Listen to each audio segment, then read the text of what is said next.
afternoon, ladies and gentlemen. Good afternoon, ladies and gentlemen. Welcome to one of the last breakout sessions for the GES 2017. We are about to begin the session on e-commerce as a critical tool in scaling entrepreneurship. Please put your phones on silent and stay seated during the session. We also request you to keep questions brief and refrain from personal description due to time constraints. We remind all session participants to turn on Bluetooth and briefly open the GES mobile app to take advantage of the interactive features. May I now call our speakers for the session on the stage. Our moderator for the session will be Ms. Radhika Agarwal. I now hand over the session to the moderator and request the audience to put their phones on silent. Your mics are there.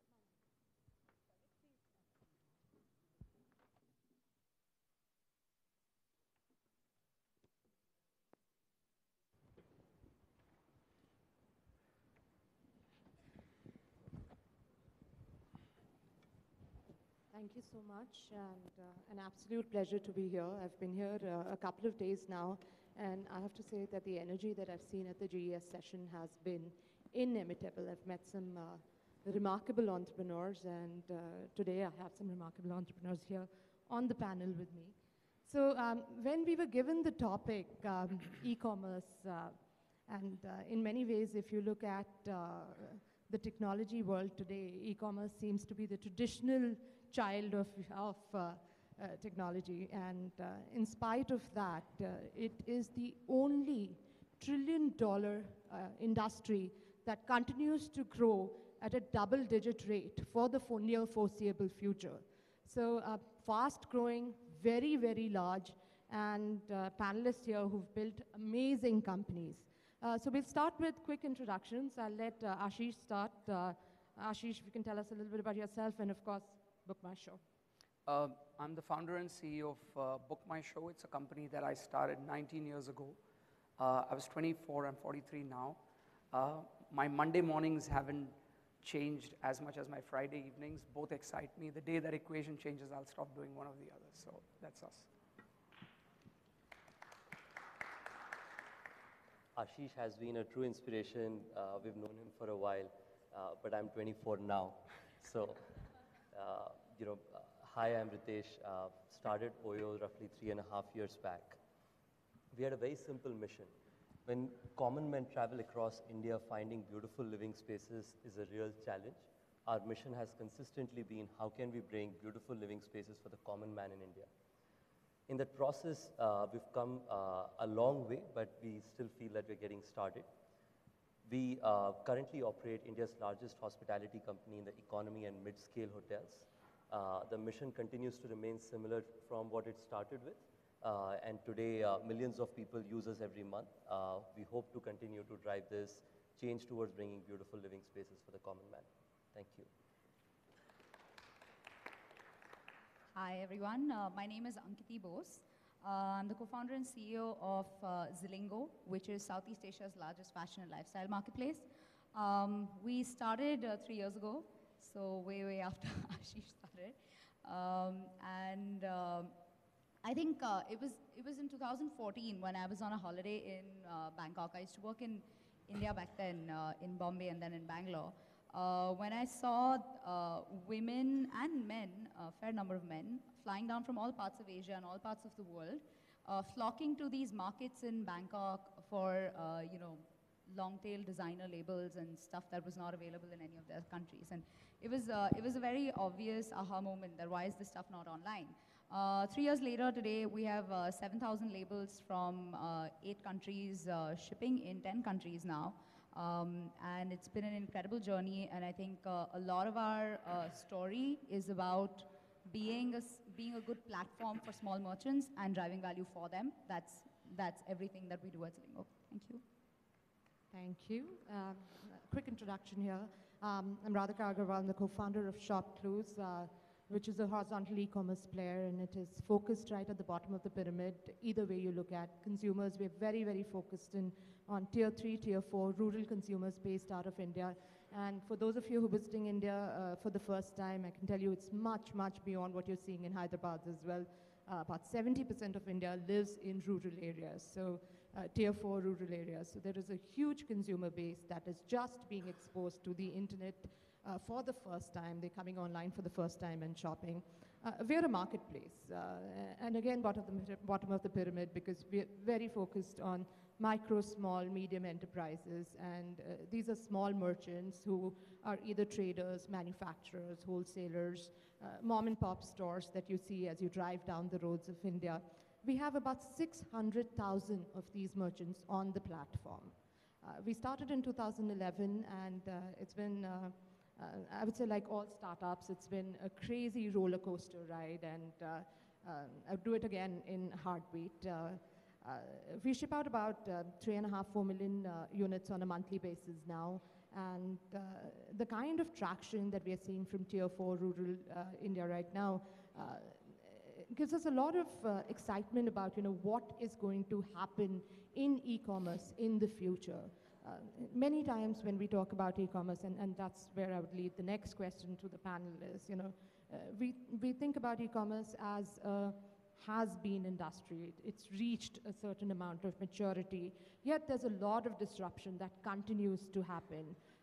I'll possibly start with you, Ankiti. You started about 3 years ago. How have you seen that? Sure. So, Radhika, again, my context is a little bit more Asia than India, so I'll take that lens.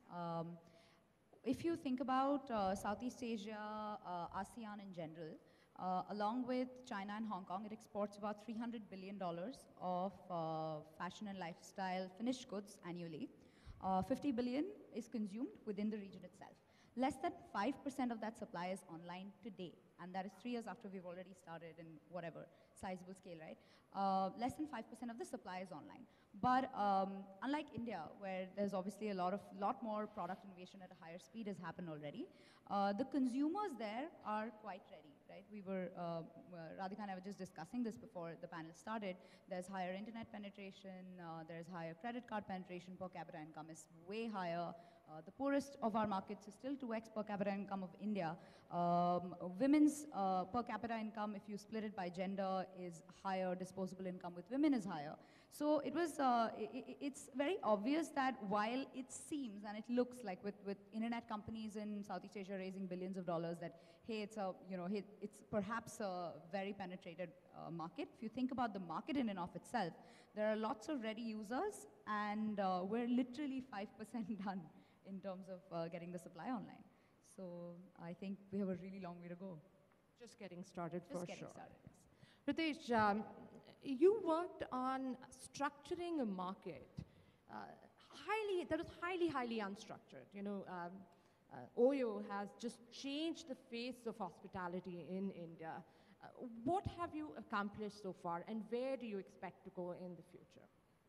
Yeah, I guess I'll start with... Very basic question. Very, very basic. So, clearly, when we started Oyo 3.5 years back, clearly across the country, India has been one of the best hospitality markets in the world. When you look at the best 5-star hotels, Oberoi and Taj sort of are on the top of your mind, regardless of which part of the world you come from. It was sad that at the same time, when you looked at economy and mid-scale hotels in India, you wouldn't say that anything close to similar existed.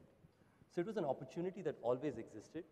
For 20 years, everyone who got out of railway stations, airports, and so on knew that why don't we have good quality economy and mid-scale hotels. So we did not come up with any amazing idea. We just tried to solve the basic problem of saying, how do we get a common Indian user a beautiful living space to live in? In that process, I think, in the last 3.5 years, we've learned our lessons. The following were the lessons. If you want to solve a problem as large as this, in an industry as old as ours, so if you look at the world's oldest companies, the 2 oldest companies are one hotel at Scotland and the other hotel at Japan. So that's how old our industry across the world, right? So that's the industry we're trying to solve this problem with. The solutions tend to be very, very hard, expensive, but the outcome very valuable. So let me talk about the 4 core solutions that we were able to bring. The first one was being able to partner the old age real estate and convince them why they need to upgrade their places into becoming fancier, chic, and so on and so forth. Today, roughly $20 billion worth of real estate would partner us exclusively for the distribution partnerships. Well, I know $20 billion worth of real estate means nothing. That's like hits on internet, but that's probably one of the metrics we track internally. We've got 300 civil engineers, interior designers, stylists working every day to upgrade these places. 14 institutes training kids and graduating them so that they can come in and work at our hotels and provide a certain level of customer service. Millions of room nights being booked and serviced, which means unlike most Western markets, when you sort of say, hey, I need to set up an economy hotel chain, you get all of these things, services, right? You have to go out and fix all of these at the ground. But good news is that's where the value creation is. You talked about e-commerce and just the way it has evolved over time. 20 years back, eBay was a darling of stock markets. Everyone was going long on eBay and short on Amazon. But just because they continue to invest in the core of saying, I'm going to make sure that the fulfillment experience is truly amazing every time the customer delivers it. 20 years out, it is exceptionally valuable, probably unsexy in the early days. So we are probably in our unsexy period at this point of time. I think that continues to be the theme for e-commerce. I feel, there is so much that needs to be done. We've just got started. You talked about 5% of supply in the Southeast Asia, but in India, less than 2% of commerce is happening online right now. So just getting started, yet a long way to go. Ashish, when I was growing up and I wanted to watch a movie, it was just going to the box office was an absolutely dreaded experience. This lack of transparency completely. There were touts, there was the black market. You've changed all of that completely, and not just for movies, for much more beyond that. Events have become so much more approachable. What was the genesis of Book My Show? Smoking and drinking. Oh, that's the best. So I don't smoke, and I don't have a problem with people smoking, but I used to work for J. Walter Thompson, which was a smoking office. It was like the Mad Men series. Everybody around you smoked. It was carpeted flooring. It got to me because I'm a health freak. I sail boats on the weekend. I like the fresh air and the sun. And here I was in an organization which I absolutely loved, but everybody smoked around me. So I wanted to clear my head metaphorically and physically. And so I decided to take all my savings in '99 and go on a backpacking trip to South Africa, Zimbabwe, and Botswana. And when I was traveling from Joburg to Cape Town, I heard a radio commercial trying to sell rugby tickets online. And I'm like the Forrest Gump guy. I've been born and raised in a 1 kilometer radius in Bombay, and I've never stepped outside anywhere. And here I was on a holiday, and I said, gosh, this is so easy because there's a structural hole in India. There's arbitrary pricing and scalping. There is no democratization of information, and the experience is a shit experience. You're a customer. It's like going to Starbucks and saying, here's my credit card or cash, and somebody's knocking on the knuckles and saying, screw you, I don't want your money.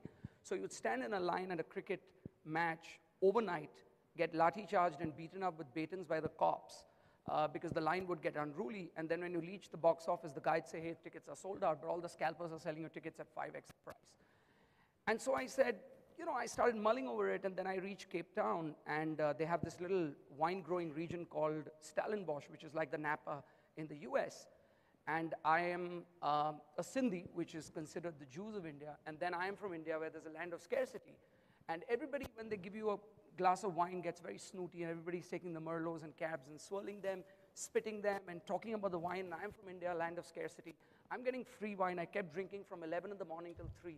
I was so smashed, I was so hammered, that I woke up the next morning at 8 o'clock in a youth hostel on a bunk bed, which wasn't mine. But I had sent the most expensive text message of my life to my boss saying, I'm quitting because I want to come back and build a business.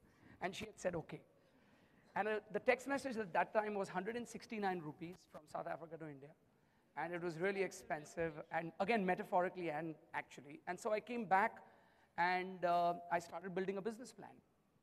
And in a week's time, those were the dot-com boom days, I got invested by Chase Capital Partners, JP Morgan. I didn't have a current bank account. They put $500,000 in my savings bank account. I could have taken the money and run here. I'm 19 years on. And then I got invested by News Corp in 2001. And the scale that you're talking about, I've lived through it. There was no scale. There was no ecosystem from 99 to 2002. I went from 150 people down to 6, including office helper. I had to look at 144 people in the eye, very early days of my life at the age of 27, and say the dream is over. They had all quit jobs for me. Took them to Shivaji Park because I couldn't afford a conference room like that. But I negotiated hard with News Corp, got them a 6-month severance package, went and mortgaged my mom's house and raised $100,000 and bought back the company, and I promised I'd pay her back in 10 years. I paid her back in 18 months. Didn't switch on my lights and electricity and made phone calls at public STD booths to make calls to clients. And in 2007, the market turned again, and that's when we sort of launched the brand in its current avatar. Today, as far as we are concerned, Book My Show has 1,600 people. We're in 4 geographies. We're in 660 cities and towns. We sell 15 million tickets a month. We cater to we have about 128 million visits. We have 70 million subs with about 35 million monthly active users, and we get about 3 billion page views. And like Ritesh said, we're just getting started. Phenomenal. Phenomenal. So that's in true spirit of GES. The more entrepreneurial stories we all hear, the more inspired we are. And as one of my colleagues told me yesterday, these are all ripple effects. You know, I remember hearing a story of a similar entrepreneur and thinking, you know, I can do it too. Ashish, that was absolutely amazing. So moving on, scaling up. You talked about scaling up. We're just getting started. You talked about scaling up, and you also talked about some of the misses early on as well. Let's talk about that a little bit, and maybe Ashish, we can start with you. But I'd love to get all 3 of your opinions in that. So when we talk about entrepreneurship, e-commerce, scaling up versus a path to profitability, and we've all gone through. You know, some or the other toss up, you know, do we focus on profitability? Do we just focus on scaling up? What is the right thing to do? And what is the right way for a lot of the entrepreneurs who are sitting here to think about just scaling up because the market is just getting started versus actually thinking about profitability as well? Firstly, do whatever sell job you want to investors, but be true to yourself and don't listen to them after that. I mean, everybody wants to put you on a treadmill and run hard. Let's do a reality and fact check. While India is a phenomenal market and the GDP is growing and all of that is great, there is a difference between the universe and the TAM. And here is a fact check. There's 1.2 billion Indians. There are 900 million handsets. There are 500 million smartphones. There are 350 million data connections. There are only 26 million credit cards in this country owned by 12 million Indians. There are only 500 million bank accounts. 10% of this country owns 37% of the GDP. The bottom 40% only controls 5% of the GDP. If the guy doesn't have food to eat, which is such a sad metric, what are you going to sell him? A hotel room, shoes to run, and a movie ticket to go to. He doesn't know where his next meal is coming from. So I think we've got to have a reality check, and entrepreneurs, first of all, know in their gut what is right, what is wrong. The investor's job is to enter, to exit at some point of time. He wants to put you on a treadmill and run at 12 kilometers an hour and sell it to the next guy. That's not how businesses are built.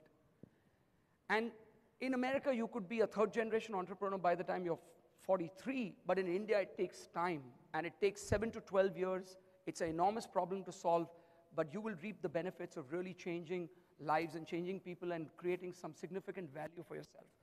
As far as scaling is concerned, what Book My Show did was very early on in its days, we focused on the top 10% of the market, which in itself is 120 million people. It's not a small market. Now, with Jio coming in and with a lot of sort of, you know, disruption in the mobile space, the market's growing really rapidly. 90% of the internet goes through that one telecom provider, 9x growth in YouTube in the last 12 months. So after 19 years, I can actually see the next 5 years are going to be very exciting. But as an entrepreneur, you know, you're always optimistic. Somebody says, the pessimist says the glass is half empty. The optimist says it's half full. As an entrepreneur, I look at this empty section and I say, hey, listen, I can add some scotch. Either I'm going to be too drunk to care or I'm going to enjoy the drink. So, you know, that's how you look at life. So I do think one of the key takeaways from this session should be that listen to the entrepreneurs, listen to the investors when you're trying to raise money. After that, no, do what's right by you. I don't mean it literally, but I'm just saying no, that's that completely fair. I think all of us would agree with a lot of entrepreneurs behave like investors where when they build a business, they're talking about an exit. Hey, I'm going to exit in four years. Or you know what, my company is a $1 billion company, it's a unicorn. Or why aren't you thinking about what you're trying to do, does it solve a problem? Are you excited? And is the consumer or the user at the center of your universe? Is the empty chair here does it belong to the customer? And I think this whole valuation and how fast can I grow, and only looking at one metric. Nobody talks about an NPS. Nobody talks about profitability. Now they're talking about the light at the end of the tunnel. It's single unit metrics. What is the CAC? Why don't you talk about CAC over LTV? I mean, those are some real hard questions people need to ask. It's not about land grab, it's about building a business. Whether it's the internet, or whether it's nuts and bolts, or whether it's brick and mortar, it's a business at the end of the day. Not agree more. Ritesh? So I agree with Ashish on one and disagree on one. Okay, not disagree, but sort of disagree. So, I agree with Ashish on saying that this is not a short-term play, this is a marathon. And this is a marathon that you need to run like you're in a sprint situation, right? So it's hard. It's hard because you go through all those days when you have to look at people in the eye and say that dream's over, and then you have to look at thousands more people in the eye and say that the dream's back again, and still work with all of them through your lifestyle. So I fully agree with that. I think the second bit is, I feel generally the Indian internet has been very top 12 million focused, but I feel on the other hand, India is a much larger consumer opportunity. On one side, India's FMCG companies look at a TAM of 600 million people. Go to any small village across the country, you will see the Levers, you'll see the Britannias, the Procter & Gambles, everyone having a separate business unit just running that. Ola already operates in 100 plus cities. We operate in 160 cities, very distributed business operations. Our view of the world is the opportunity is much bigger than what the usual internet companies see. And ShopClues has seen the advantage of it, which is primarily focusing in a lot of people who are coming on the internet for the first time. But with that said, coming to the question of profitability versus growth, I think everyone has a different view on it, so I will just share mine personally. I'm a lot more old school in that view. I feel that investment and burn are two completely different things. I feel that investing in capabilities is absolutely okay, and if that means that you're not profitable, so be it. Because at the end, those capabilities are going to monetize in significant volumes, and I'd like to share some examples. If you have exceptional capabilities of delivering faster than ever before, you will monetize. When Amazon was being shorted for the longest time, people didn't see that, but now has a 35% bottom line at the end of the tunnel. If you have, Facebook is another example of it, which was losing tons of capital when Microsoft invested $15 billion. People said, these guys are crazy. Why would somebody invest $15 billion? Probably the best corporate investments in the history of mankind, in which, they turned the flip, made, Alibaba, one of our shareholders, SoftBank, invested in them long back. By the way, they just do $2 trillion in transactions. Jack felt that he wants to make a profit, so he makes 2% margin. By the way, that's $4 billion, which makes complete sense. So building capabilities makes sense. I think burning capital, which is what I was just talking to Ashish, and you're saying that if you just care about top line, if I stand right outside the convention center and start handing out the new 50 rupees bills, then nice, they look beautiful. If you start handing them out, there'll be a huge queue of people wanting to take that. So that's probably something that I don't believe in personally, but investing in capabilities, please, always welcome, and will create value all throughout your lifetime. So here's the thing, right? All of us are working in emerging markets, which means that we're whatever 1% done, 2% done, which means that we have to create trials, somehow change behaviors amongst customers who've not been used to this. And while I agree with everything that they said, I think there's just one more dimension to that, which is when you're thinking about scale versus profitability, to generate scale, you have to create trust, right? And inherently, there is lack of trust in emerging markets like India, or like Indonesia, or like Thailand, or like some of the markets that we're in, right? Philippines, Malaysia. So when there is lack of trust, and you have to create that behavior, or it's completely entirely new, or you're creating a new segment, a new sector, you're changing a behavior, it's okay to invest in it as long as you are net generating trust, right? If you're not, like he said, if you're handing out $50 bills, that's not generating trust. That's something is seriously wrong with giving like that sort of cashbacks or things like that. But if you're generating trials and therefore you're not making money, because you're going to invest that in scale because you are inherently changing a consumer's behavior, that's okay. And I think as entrepreneurs, right, we have to be really true to ourselves. Very quickly we can tell whether, and we may not know it at the beginning, whether we're just generating trials or we're just wasting money to grow metrics like GMV, which actually don't matter to the founders as much as it does to investors or people who are trying to raise or sell.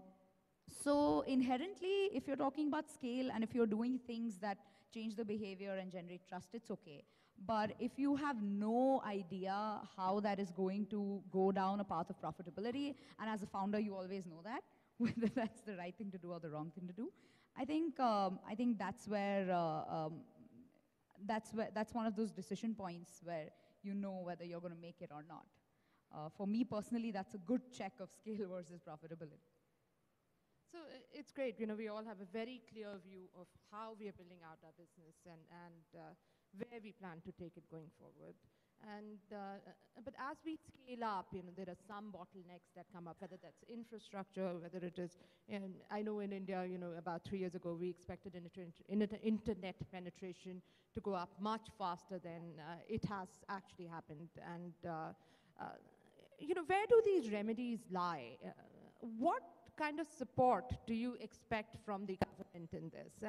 And keeping in mind that Niti Aayog is here all over the place, and we've all been invited by Niti Aayog to come in and talk about our experiences as entrepreneurs. Maybe we can start with you, Ankiti. You know, where is it? What should the government be doing? And let's talk about your government as well. So. Sure. So I think that's a nuanced answer, and let me start with this is my personal view, of course. When you compare India to some other markets, one of the most obvious things, and India is a very complicated market to solve for, right? We're a really large country, a democracy on top of it, and a good one. So it makes it hard to implement solutions in a dogmatic fashion several times. However, having said that, India has certain problems, like Radhika said, right? Growth rates, internet penetration, etc., not moving at the speed at which we all, or rather analysts, have estimated time and time again. And I used to be a McKinsey analyst, so I know that some of those numbers are, estimated in a certain way. But India has not really followed through. And I think some of those problems are fairly macroeconomic. Some of those are very social, right? Such as per capita income, such as gender distribution, women's participation in the workforce, right? And that has been a general theme at GES this year, and it's such an important thing that if half of your population is not contributing to the economy the way that they should, it is going to be incredibly hard for us to double up our per capita income, which is incredibly important for consumer internet companies to succeed, right? So while we are all thinking about India and TAM in a certain way, like Ashish said, if you want to talk about not the top 10% of India, then you have to start looking at who the rest of India is, and who has disposable income in the rest of India, and who's making the buying decisions. So I think at some level, we in India, as Indians, we have a long way to go compared to several other markets, and that can be said about a lot of emerging economies, which is not true of some of the markets that are obviously a little bit more developed, where women are 50% of the workforce, or even in a country such as Indonesia, where in the lower income group also, 86% is female to male ratio in the workforce. So automatically that switches up distribution, that actually really powers consumer internet growth, because a lot of decisions are actually driven by women. So if you had to ask me what the government could do to really help the consumer internet companies, it's actually perhaps at that sort of basic level of understanding that some of the problems are about income distribution, and the genderedness of income distribution. Yeah.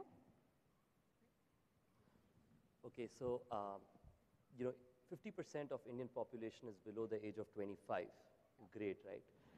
On the other hand, the official elected, to stand up in elections in India, the official minimum age is 25.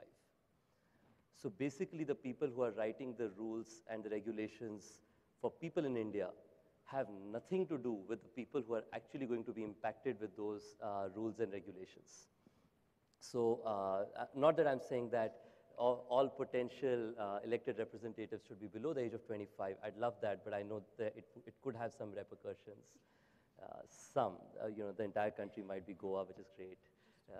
Just a few. But I just believe that that's very important, that the government starts listening and understanding what the next generation really needs and sort of expects from its new government.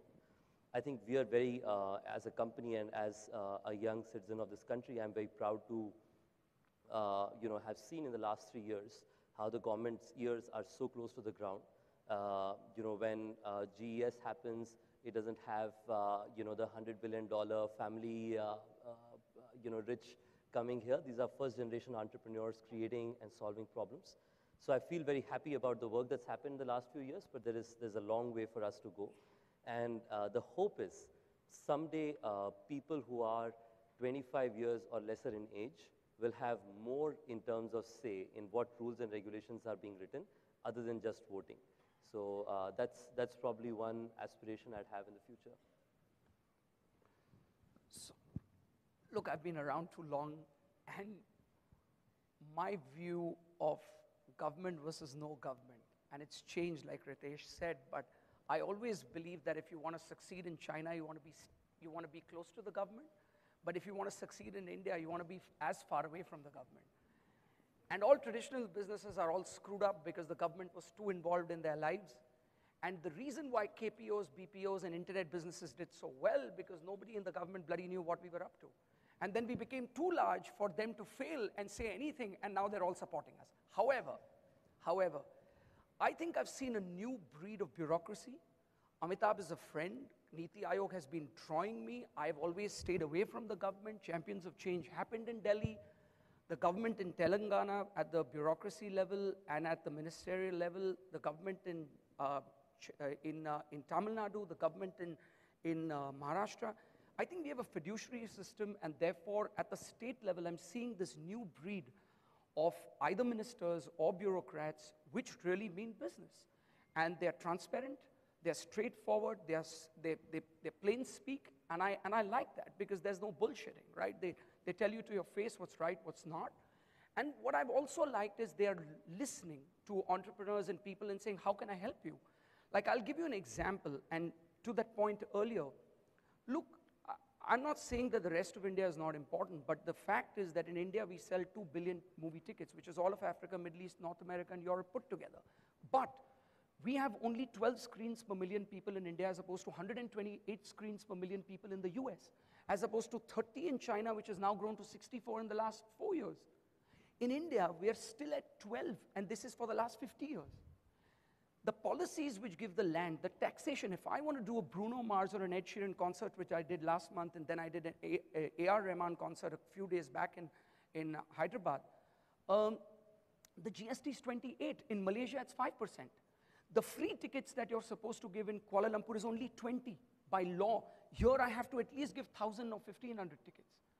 And then you have to pay under the table to actually get things done. But there is a new breed of bureaucrats and ministers who are saying, no, we will help you solve this problem. How do you get the transport ministry? You get the city mayoral system, which we don't have because everything is fragmented. How do you then get the cultural ministry and the tourism ministry and the sports ministry to come together to deliver an event in the city which gets taxes for that city and economic value for the city and creates jobs for the city? Now, when I go to an international city, there's a mayoral system. He ties everything up for me. Here, the chief minister does not control the city because there's a mayor who doesn't have teeth. But then there are different ministries that don't want to come together, and that's really the problem, right? So, mind you, there are companies which are in 100 cities, 150 cities. Book My Show is in 650 cities and towns. We're not talking, so the way we look at our world is top 2, next 5, next 28, and focus 60. And our first obligation is to fix that problem while we are present in the others, because the task is so enormous, it's so large, that it's not going to get solved so quickly. Yeah, I'd just like to add to it. He's absolutely right in saying that the new age of bureaucrats are just changing a lot of things. So, for example, I must talk about Hyderabad. Jayesh would be here somewhere. I saw him earlier. he's in a session outside. I met him right here earlier. He's been in the Telangana government, and I met him 5 months back, and I told about this whole civil engineering lab thing that we wanted to set up. And since then, they have taken the responsibility of getting NICMA involved, making sure that the lab comes in. We already have a team now set up in Hyderabad who are doing this work in 4 months flat. So they're moving very aggressively from being just enablers to actually influencers, of saying that not only are we going to enable you to be successful, but we're going to work with you to make you more successful so that our states get more employment and corresponding advantages. Amitabh, you just walked in on cue like a movie star. I said some really good things about Meeti and not some very good things about the government. And you just walked in. The timing was perfect, Amitabh. And I'm going to go back to something that Ritesh mentioned earlier. You talked about a majority of the country being under 25 years of age and none of the government representation being under 25 of age. Let's talk about 50% of the population that is just missing from either most of the government as well, from any of the decision makers, the women. They're not here. They're here, of course, and a big hand to everybody who is here. I think we should give a big hand to all the women entrepreneurial. But what is our responsibility? And I'll tell you, as a woman entrepreneur, I believe that me, Ankiti, we've done our share. It's time for the men to step up and change the narrative. So it is time for the men to step up and say that, yes, we are ready. And you're not just ready, we're going to work together to make this happen. I think it is absolutely important, and especially I'm very lucky to be, again, a part of this generation which is going to see this huge movement.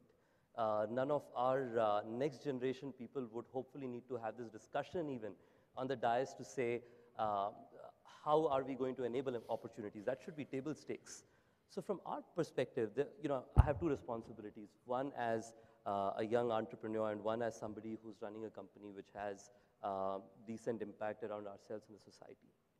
I think in terms of beginning with our partners, which form the core of our business, we have enabled hundreds of hospitality entrepreneurs who are women, who do a much better job. And again, I know we should make sure that it is all fair to both genders, but to do an exceptional job of the hospitality that they enable for customers. Townhouse is one of our new upper mid-segment hotels that we brought up. Amitabh's been kind to say, you should not do your economy thing, you should just do townhouses. In that process, we've made 50% women recruitment for front offices mandatory. It's hard, but the outcome of it is fabulous. We feel our customers don't care, they won't notice, but we're already seeing customers notice saying, hey, in townhouses, getting there is easier because we know there'll be a women receptionist at some point of the day. As a company, we feel that both at the board, at the management, and then all the way to the last level in the company, it is very important to start pushing aggressively for women representation, and not as if it's a pain or a pressure, but just talking about the impact and the positive advantages it has, because you have a concern of rubbing it the wrong way if you are trying to push it on people. But when people realize that if you have women at the board, they can bring representation of a lot of matters that companies won't know or won't care about, and you might have situations like that of Uber 5 years later, you would much rather solve for them in the entry stages. So I feel that these are important priorities. We are aggressively driving this, both from partnership, internal teams, as well as on the third side, making sure that our customer base in terms of women customers have special experiences that we can solve for. I'd like to add something. GES for me is personally very transformational because I have seen 3 very big Neeti events, if I were to say. There was one which was the huge Startup India. Then there was Change Makers, which Ashish earlier talked, Champions of Change was great. Both of these, you would see the undercurrents already showcasing that there's significant amount of women entrepreneurs in there. But this one, it almost is, around yourself, you would see women. In almost every dice, you would see women leading the charge. Around yourself, almost every booth you see, you would see women entrepreneurs being put up. I think that's a great change where it is not an undercurrent anymore, it's out there. And I feel that if it begins there, a lot of us will start thinking about that being a priority. If we do it, a lot of our team members will think about it. And then hopefully, like I said in the beginning, the next generation of us should not need to have this discussion. It should be table stakes that, regardless of the gender, opportunities should be equal. I just want to add to that, right? It's very true when Ritesh said that consumers see it. Basically, I think what has happened is that there was the old boys club making all economic, business, and governance decisions. And that was for an old boys club world where old boys club was also making the buying decisions, right, in households. And as there's more diversity in the consumers, if decisions are made by the old boys club, that company is going to fail. And eventually, that government is going to also have a problem. And the sooner the old boys club realizes that they need to shake it up a bit to stay relevant and therefore make the economics work, I think that's when things start shifting. So I think the whole gender issue is not just a social issue or a moral issue anymore. It's a legit economics issue, which is perhaps why men are taking it so seriously. I know I sound a little sort of bitter when I say that, but it's definitely a matter of economics, and I'm glad that it's being taken seriously one way or the other. But it's definitely a matter of economics now. I'd like to add to that, for India's GDP growth, it is absolutely necessary Certainly. that India has significant women population working. I mean, look at any economy that grows at 8-10% YOY. India has just 15% participation from You're women. right. If you don't have 1 in 2 women participation, like, we travel to China very often, and it is just impossible to see places where women are not leading the charge. One of our shareholders, China Lodging Group, in the board group, in the management group, there is 60% representation of women. So, And unfortunately, in India, we are yet to see that. But the change is evident, and I think hats off to GES as well. Ashish, would you like to add something to that? Look, it's a tough problem to solve, and I'll tell you, our own internal SAD metric is that 26% of Book My Show's workforce is women, but only 2% of our leadership team is women. And what we're trying to do, we're a very altruistic company, and our philosophy and our purpose in life, and I guess it comes with time, has been to draw from society and give back and create value. And I'll give you a few examples. I run a program called Book a Smile, which basically is cheating and skimming millions of Indians of money. It should actually be an opt-in, but I made it an opt-out, which is Times New Roman gray, and you miss it. And I'm collecting 1 rupee every time you buy a ticket from Book My Show, and I'm cheating. But I'm building good karma for 68% of my customers.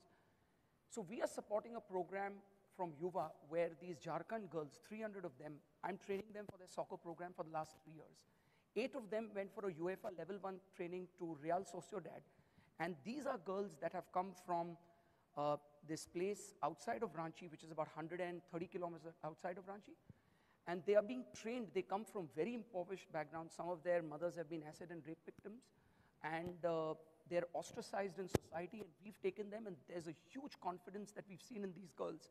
We also support a program for Just for Kicks for Girls in Dharavi in Bombay, and then we get these girls once a quarter to come and jam with us in our office.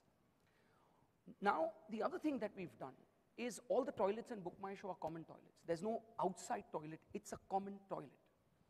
And the reason we do that is because, you can have your Cocker Spaniel come in your bed, but you can't have another person who's socio-economically challenged to not use the same pot.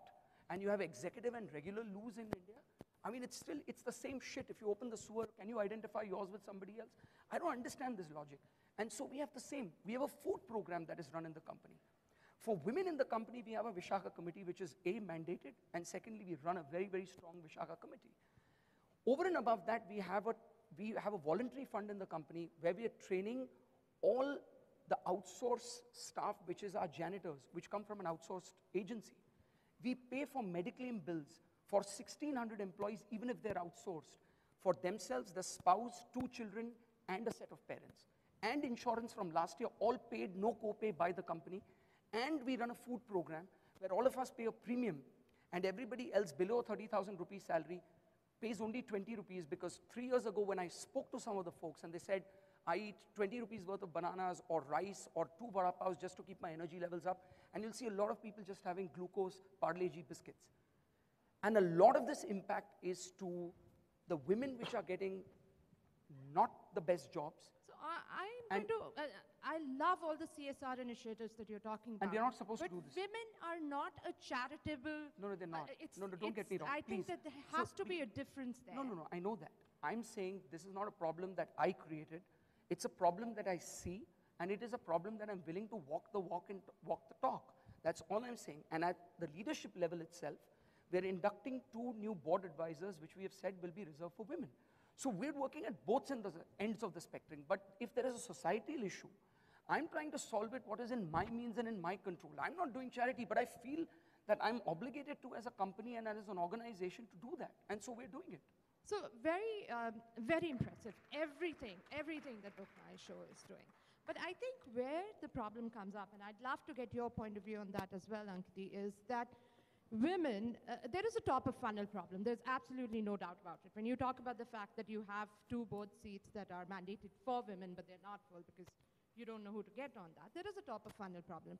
But I think there is a bit of a viewpoint difference over here, where we see that we are working for the underprivileged and we're working for women. There's a distinct difference there. Ankiti? Yeah, definitely. I think there's one aspect where you're trying to uplift a certain segment of society, and then when you say, and I love everything that you're doing at Book My Show, but there's one sort of tone of upliftment and the other tone of making you an equal shareholder or partner in an outcome. Right? Certainly, India has a top of the funnel problem. Certain many Asian societies do. And I think that only changes over time when there are enough women decision makers also, right? So if you have an entire panel full of men making decisions about women's lives and women's health and women's reservations, that is certainly a problem. But definitely that can change only when there are also women on the other side. But the solution is never in trying to treat it like a charitable cause, of course, while doing charity at the same time. It isn't genuinely trying to invest in mentoring, coaching. I mean, I would love for you guys as male leaders to be allies to female potential leaders, right? Like, absolutely, I think that's important. I think that is absolutely One of the critical. most important things in my life has been that having male allies. So when we talk about top of the funnel problem, and I'll tell you, we face that too. And I want as many women as we can in our team as well. And it's a struggle. Because the fact is that as women, there are not enough mentors around. And this has been a phenomenal platform because we've seen women moderate most of the discussions around. In spite of that, there have been a couple of panels where we're talking about investing in women-owned enterprises, and there's one woman, and there's mostly men. I must have pitched to about 1,500 investors across, and I've pitched to about 2 women. Just not there. So I think it's all our responsibility not just of the people sitting on the panel, but pretty much everyone over here to make sure that we either give a chance of equal participation or we mentor the new Exactly. generation. Like as a woman entrepreneur, I think for me, the most useful thing is that because we have a role model gap, it's useful to have male role models also who are willing to mentor you and be your ally. Right? That's actually incredibly important because there are 5 women entrepreneurs in Asia anyway, maybe 10. So we're all already mentoring each other. So quick time check. This has been a great discussion. We're going to open it up for audience questions. Just put your hand up, and we have a few mics around. You can just point out which panelist you'd like to ask the question to, and we'll be happy to answer. If it's a generic question, all of us can pitch in.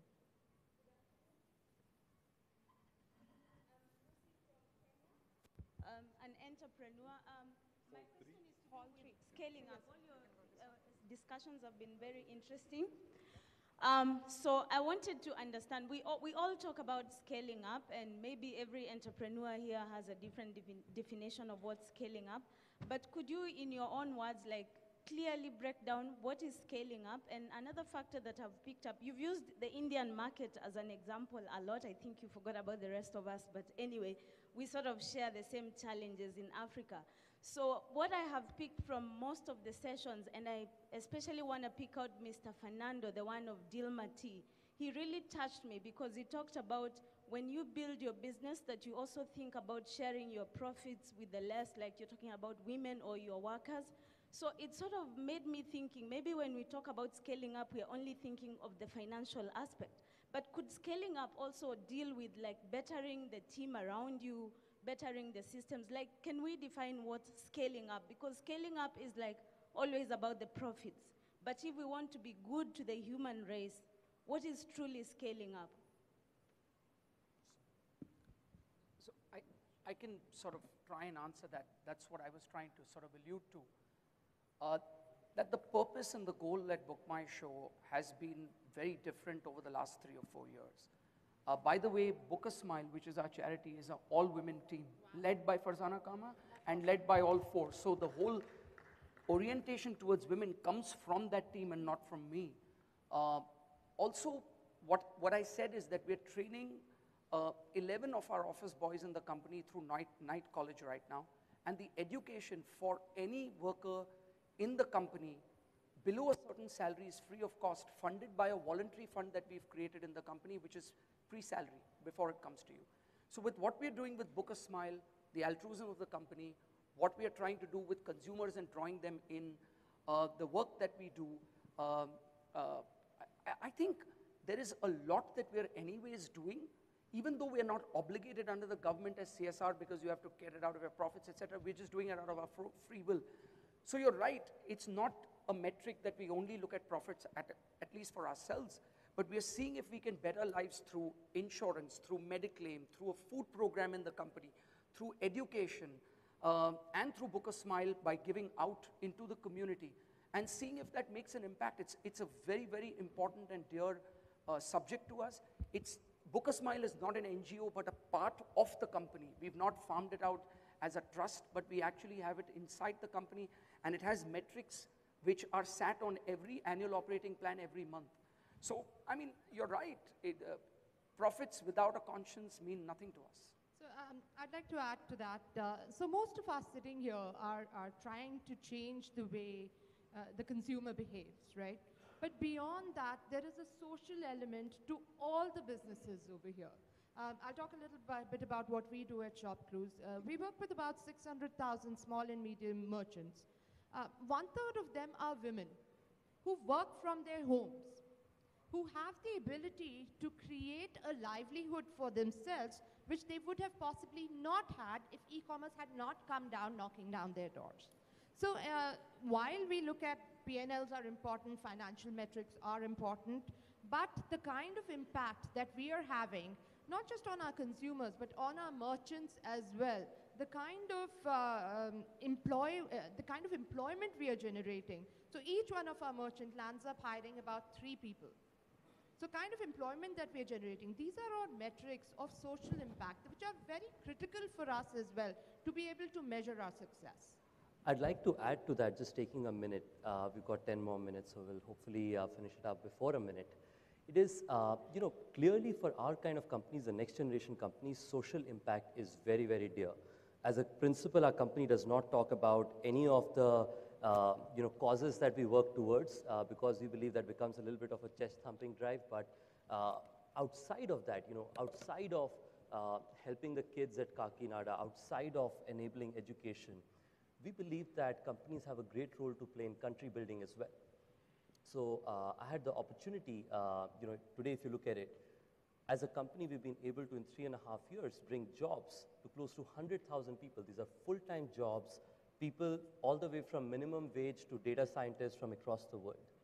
The ability to make sure, so I had the opportunity to have dinner with Prime Minister Modi last time during Changemakers, and he mentioned something very interesting. He said, how many employees work in the company? I said, directly or indirectly, within the company, there's 6,000 people, and then outside the company, we enable contractual employment for others. He asked, can the 6,000 people give me 2 ideas that they take responsibility of. And for the next 5 years, they will work on making the new India, because it's not my job to make the new India. I'm just an enabler. But can each one of them put those 2 ideas up? So we run a campaign inside the company where everyone put 2 ideas up. And every 6 months, when we have the big town hall, 5 of them come up and share what they have done for nation building outside of the usual businesses that we operate. My personal mission has been that 10% of India's population should see beautiful living spaces for the first time in their life and then think, why is my house not like this? And hopefully increase their quality of living while continuing to do what we're doing. Thank you. Let's take a question then. Yeah. Hi, I'm Lakshmi from Inktalks. My question to all of you is really about retaining women. And I'll tell you, I'm much older than all of you, so I can say this with authority, that a lot of the women's problems are in their heads also. I think they take it upon themselves to be the primary caregiver. In all my conferences I've ran, it's for sure, it's the women who drop out as speakers. It's the most frustrating thing for me because they take on too much. What are you doing in your own companies to train women to be unapologetic about asking for what they want? I think they talk themselves down too much. They take the back seat very, very quickly, and there's all kinds of statistics about it. I would love to know what you each are doing to retain women, especially after marriage, especially after having children. Thanks, Lakshmi. That's a great question, and it's true. First of all, I'd like to address why, and we don't have a lot of time, so I'd quickly like to address why I think that happens, right? And as a young woman entrepreneur who's worked in tech and investing before, I know exactly what you're talking about. Less than 10% of every industry I've ever worked in was women. But the problem is actually also a lot of social conditioning that has happened since we were kids, right? So that's what we've seen in school, college, that's what we've seen in families. We expect that of ourselves. We don't necessarily always give each other the network and platform that we should be, like the bros do, or the bro clubs do. So one of the things that I've found very effective, and I actively do, is to mentor women differently from the way that I mentor men or coach men in my company, at least at Zalingo. Because it is required, like you said, right? You have to make them unlearn the dogmas of social conditioning that they already have in their mind and actively solve for it. Sometimes, there's actually evidence that says that if you give men and women the same test on how good they think they are on certain topics, women will rate themselves 6 when they are an 8, and men will rate themselves 9 when they're an 8. So there is a lot of psychology at play that you have to actively solve for. It's easier for us to do, since we're a 100-people company, we're a small team, we're 50% female, our leadership is 10% LGBTQ, 50% female, my board is 50% female. So here there's enough diversity at the leadership and the management level to actually make this very easy in the DNA of the company. It's a little tougher when the companies are a little less international because you have to then seriously think about how to solve for it. But I think you have to actively make an effort from right at the beginning of when the woman starts her career. It's easier, like Ritesh said, like our generation is obviously a lot more open-minded about these things, but we still have to invest a lot in making them unlearn the social stuff, right? And So, Lakshmi, I'll take a quick 30 seconds because we are running out of time. When we started the company, for every male we hired, we would try to hire a woman as well. And as we scaled up, that went out of the window completely. Not for lack of trying. Because I can tell you, and we were out in the boonies in Gurgaon, where most of the women would come in with their parents for an interview, because they wanted to be sure that they're working at a safe place. And in many ways, I felt like I was the token woman there. They're like, oh, koi aur hai, to theek hai, tum ja sakte ho. Sorry, that's, there's another woman there, so you can go and work there, that's safe. So in many ways, I think the most important part, and I'll tell you what has worked for me, it's the right mentors. And it's the right mentors, not just the women, but also the men I work with. So it is very important for the men to mentor the women the right way as well. completely agree. The I narrative think I have a has to tactical- change, and it has to change with the men now. I have sort of a tactical suggestion or something that I have seen work for our company. I sort of find it very I find it very simple from a perspective of how you look at your team members. So even male team member would not be very excited to continue the challenges in life if he does not feel that the opportunities are endless outside of this. If he sees that if I do this, the life is going to be sunny, it's going to be great. So I feel that two things. First, the problem is really social. You know, how many times in a supermarket do you see a pregnant woman and feel okay about it? Like I've seen, someone I know, family starting to stare at them saying, why are you at, the supermarket? It's okay at the 5th month to be at the supermarket. There's no problems with that. So I think first being able to tell people that, you can really become very successful if you do well. That is when people will start challenging a lot of these social norms and saying that it doesn't matter because the opportunities are so amazing. I know a friend of mine who has an exceptional job, does really well at the place she's at, and finds that as a great opportunity and feels next 5 years are going to be great. I can tell you, she gets married, she gets kids, she's not going to leave her job because she feels that the opportunities are so exciting outside of this. We have time for about one more question. So, hi, I am Anurag here. That's here. Oh, Yeah. somebody already has the mic. Yeah. So, So we'll take waiting two for more. my turn. We'll take you as well. I'm sorry for others. Go so ahead. Just waiting for my turn to come. It was a really nice discussion which you had. Let me come up with a quick question because I was just waiting to hear something about e-commerce. So I wanted to know something which, the one thing which you feel that which we should consider in the, to build up the trust in e-commerce business in India. According to you, what will be the one thing? Because we are coming up with a edutech company, so I wanted to know something, the parameter which we should consider in building up the trust with the clients. Thank you. Okay, so from my perspective, it's fairly clear. To create trust, you need to create a much better product in much lesser price. So the better product should make people feel, I'm not going back to what I used to do earlier, which is when you take an Uber, you feel like I'm never going back to the previous kind of taxis. And it has to be cheaper for people to say, it's too low cost for me to try for the first time. So I think these are two things, better and cheaper should probably. In India, those celebrities build trust too. So if you can hire Shah Rukh Khan, that'll work. Hello, good evening. Well, go ahead. Yeah, I'm just curious to know that when will be the possibility of these online companies accepting the cryptocurrency like bitcoins as a mode of payment? Already. Like, all are accepting? So, we've been discussing about it. I think the only problem is nobody wants to spend bitcoins anymore because the value is growing so fast. People are saying, let me just buy and keep it with myself. So once people start spending, then maybe we'll start working on accepting them. You want to go ahead and ask? You've been asking. Last Sorry, question. hello. Super quick. Sorry, I'm just curious about e-commerce. I come from the Pacific Islands and there's no e-commerce at all. So you guys are far advanced in your region of the world. I just want to know quickly, did you build your own platforms of e-commerce or did you use existing technology and how'd you do it? Build it on our own. So for us as well, we used an existing technology, but we built pretty much everything else, modified it for our audience. We started as a brick and mortar hotel company, then we had no platform, we just built a static site, but over time we've built everything in-house. We build everything, we design everything. At concerts, we even make our own food. So we don't outsource anything. It's all in-house. I have a very specific question. Last question. Last one. So what do you see the role of emerging technologies in e-commerce?